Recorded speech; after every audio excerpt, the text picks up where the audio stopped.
Hello, is that Canon guy again? Hello. Thought I'd show you my setup for doing wildlife photography.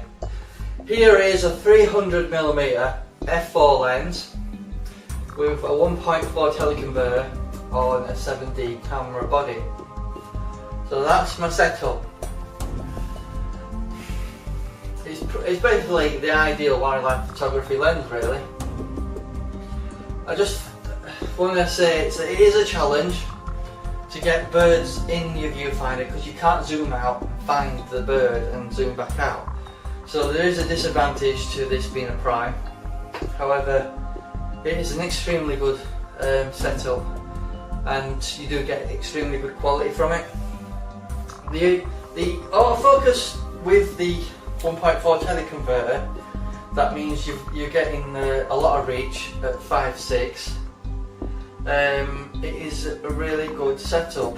The only disadvantage I've noticed is the autofocus isn't brilliant.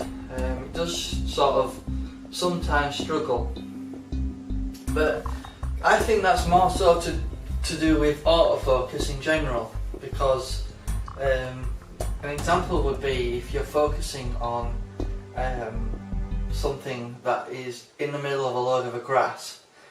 I noticed it has trouble trying to figure out what part of the image you're trying to actually focus on.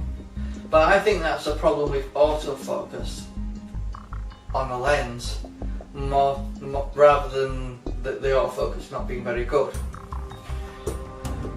I did test it out on focusing on a close subject and a subject behind it at second intervals. 1 second, 1 second, 1 second, 1 second, like that, and the focus was bang on.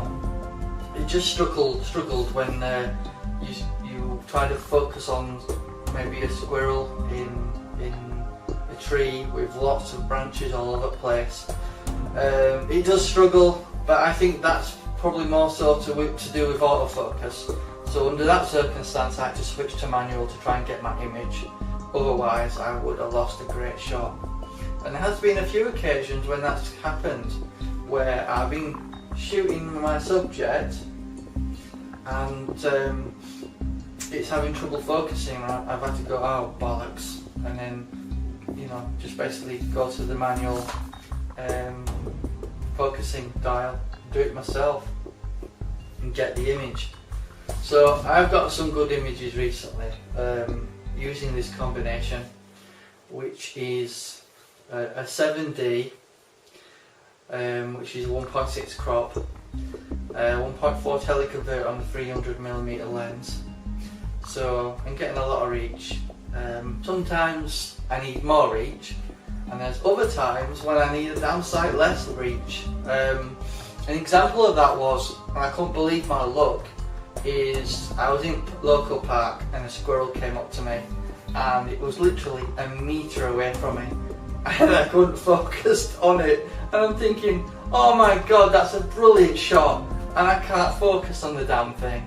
And then obviously it ran away eventually, and I lost that brilliant shot. So sometimes having a big lens, if you're lucky and you're patient, and that's when I had some camo on at the time. I also want to talk about camo a little bit. Camouflage, that's what it actually means. Same thing as what the army wear. It gets you so close, unnoticed by animals, it's unbelievable.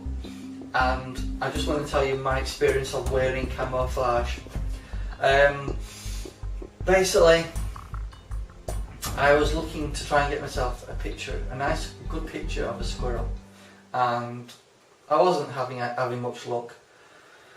So I went to I was on my way home, walking up the hill, and I stopped in front of a branch to get some air, and lo and behold, a squirrel just was in front of me, literally 3 meters from me. I had my 300 lens on without my teleconverter, and I got a full frame picture. I couldn't believe my luck. So for me, that's camouflage sold on me, definitely. I seem to get so much closer to subjects wearing camouflage than I do if I'm wearing something like this, you know. So if you do go out and about trying to take pictures of wildlife, wear some camouflage, it certainly helps. And thank you for watching again. Bye bye.